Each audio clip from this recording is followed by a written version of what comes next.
What is up, you guys? So UH men's basketball was able to split their last road trip with an 89-82 win at Long Beach State. I figured that UH was going to come away with the win here. I did not expect it to be easy because I did expect Long Beach to pull up or put up a big fight, and fortunately, they did. And that was a good win for the University of Hawaii, and maybe one of the kind of wins that they really needed, especially after dropping the UC Irvine game in overtime, because it looked to me like they were out of gas when overtime came around on Thursday. So the last game was televised on Spectrum Sportsnet. That was the Long Beach State game. And fortunately, UH men's basketball came out on top by 7 points. So congrats to UH. They were able to split another road trip. Obviously, it's back to the drawing board for trying to get 2 wins on a road trip. It's going to be tough, and every opponent you can't take lightly, and every opponent can come out with a great game from someone anytime, any place, anywhere. I'm going to get into that in a little bit. I'm going to maybe hold off for another day on my recap of Anaheim 2, or Houston, I'm sorry. But in the meantime, guys, remember, subscribe if you think that I'm worth listening to, or if you just want to see some more of my games. I will have one up later today. But in the meantime, let's get into this. So here's my banner. UH beats Long Beach State 89-82. Dre Bullock was clutch in final 30 seconds. Isaac Finlinson breaks out for 19. Now, I'm going to get this elephant out of the room. Isaac Finlinson, 19 points. He was, I believe, 3 for 4 or 4 for 4 from three-point range. Correction, he was 4 for 5 from three-point range. But you know what? For Isaac Finlinson, for 19 points, that's the kind of performance that I'm sure he was really looking for after he was given the start job when Aaron Hunkin-Clater went out with the foot injury and is out indefinitely.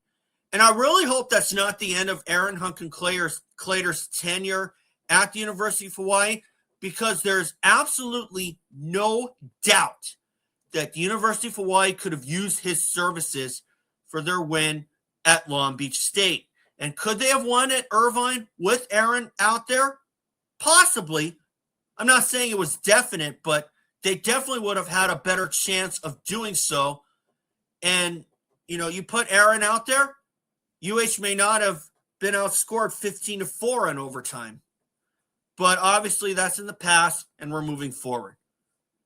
But still, good on Isaac Finlinson to have this kind of game and prove that he is worthy of that start job.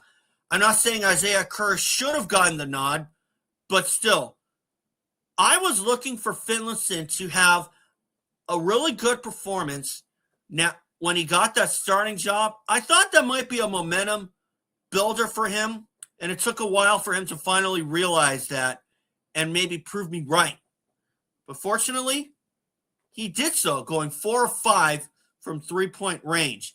I'm not saying Isaiah Kerr would have been the better choice, but all I'm saying is that now Finlinson has that performance to prove that he's worthy of a start job for next season.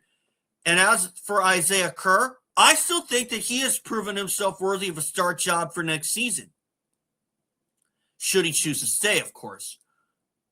And I do think he should choose to stay. Same goes for Isaac Finlinson, especially after a performance like tonight. But the guy that really stepped up in the final minute is the guy on my banner. Dre Bullock goes for a season-high 26 to lead the University of Hawaii. And if it wasn't for a step-back jumper with 28 seconds left, I don't know if UH would have came out the winners here. I'm going to say that right now. But really, they needed that step-back jumper from Bullock, because if they did it, Long Beach would probably have beat them. I'm going to say that right now.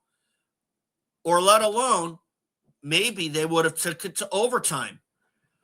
But the game did not start out particularly well for the University of Hawaii. They were nip and tuck with Long Beach State, but Long Beach was the first to uncork a run, and they were up by as many as 9. And thanks to a 13-2 Hawaii run, UH was able to take the lead, and they were able to hold on thanks to an 8-0 run at the very end of the first half, which was capped off by a coast-to-coast layup by Dre Bullock himself to take a 5-point lead at halftime. Now, as for this game, I would have to say an A grade for sure, because they were able to come back and take the lead and not succumb themselves to a big gap. Is 9 points a big gap? Technically, yes, but once it gets to double digits, you really got to dig deep. And fortunately, UH was able to do that in some prior games, like Oregon, and to a point, some of their losses, like Santa Barbara and Irvine. And they were able to, unfortunately, not come out with the win, but they got pretty close with the exception of UC Irvine. Because I do still think that Irvine, when overtime came around, they were out of gas. UH I'm talking about. They didn't run out of gas this time, and they were able to come away with the clutch victory. And Dre Bullock deserves a lot of credit, as does Isaac Finlinson. Now, the only other player to crack double digits was Isaac Johnson. He had 14. But just like against Irvine, he did most of, if not all of his damage in the second half. And this time it added up to a win for the University of Hawaii. And I'm really glad to see that, because they're still keeping pace with Irvine. And if things go right in this next homestand, which is only a single game against UC San Diego and former Rainbow Warrior Tom Beatty, I think UH should come away with the win by at least 5 points. If they win by more than that, I'll be really surprised. Because this team has really proven in more ways than one that they are legit. Make no mistake about it. And if this last game was any indication, where UH is able to find a way to win, get your tickets, folks, because we're going to be in for a really, really good season. Are we going to make it to the dance? God, I sure hope so. But if they just qualify for the Big West tournament, I'll be happy. But if they happen to win the regular season, oh, man, that's a big jump from last year for sure. Now, another guy that I think deserves a lot of credit as well, Hunter Erickson. The guy was nearly perfect from the field. He had 13, but he was nearly perfect from the field. He only missed one free throw. So I do think that Hunter really came into his own, and what a turnaround for him after committing an egregious 8 turnovers at Long Beach State, at UC Irvine. Because UH had 15 turnovers with Hunter Erickson having 8 of those. And I'm sure that Hunter worked hard on his ball control, because to commit 8 turnovers in a game, that's really going to bother you during the week. And I do think that Hunter took it in stride, and as a result, he did a lot better than he did against UC Irvine.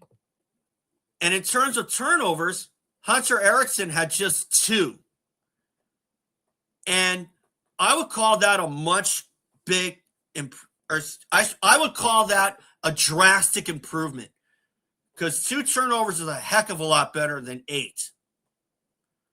So, like I said, I would give that game an A grade. I do think that they could have played a teeny bit better if it wasn't for that early deficit of 9. But still, for UH to come through and win that one and come back from a 9-point gap to win by 7 and build a lead of as much as 15, that's a great performance for sure. Now, I do also think on one side of the coin that UH could have won this game going away, but then again, it is basketball and it can go either way, just like with baseball or softball. But still, a 7-point win, I'll take that any day. And I'm sure Coach Connaught will too. So that's where I'll leave it. So anyway, guys, that's all for today. And remember, subscribe, and I'll see you all after their next game against UC San Diego at home at the Stan Sheriff Center. Go Bows!